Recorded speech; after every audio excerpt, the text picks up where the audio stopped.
or did you think that the broader markets fared a bit better than what you guys may have worked with? Sure, Neeraj. Thanks for having us on the show. So, see, from a quarter perspective, I think firstly, the earnings trend was fairly mixed, I would say. At a headline level, if you take the top 100 or BSE 100 companies, the numbers have been broadly in line with expectations at a EBITDA level. So it was a combination of better revenue growth, but then again, there was a significant margin compression. Again, not very different from what our team had anticipated going into the earnings season.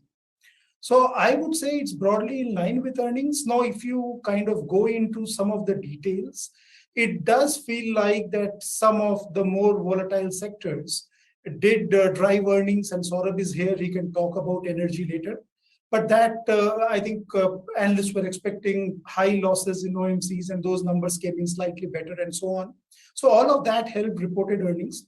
I think the more important thing was that we have seen earnings downgrades over the reporting season for 2/3 of this 100 stocks.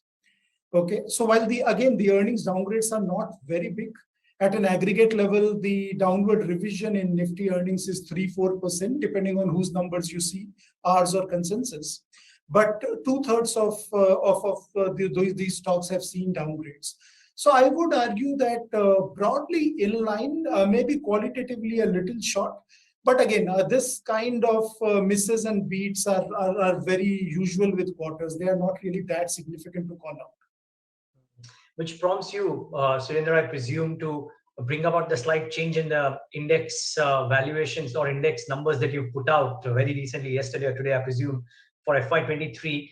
My question would be that, is there a chance for some of these revisions, always possible, but I'm still asking the probability of the revision upward happening at some point of time with the commodity price cool off that we've seen in some fashion, and the vagaries of the windfall tax at hand currently? Neeraj, so it's very difficult to rule anything out. It's a fairly volatile situation because there are too many moving parts. On one side, higher interest rates, how they impact demand, etc., all of that remains to be seen. But at the same time, you have commodity costs cooling off. And while we are working with certain forecasts, if the cool off is more than what we are anticipating, definitely there could be a case for margin surprise.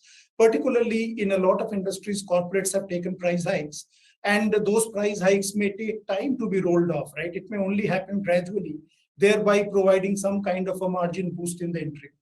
So it is possible. Having said that, what I would want to highlight is at least we are baking in some conservatism in our numbers, I would say. If you look at Citi Research's FY23 Nifty earnings forecast, we are around 10% below consensus now.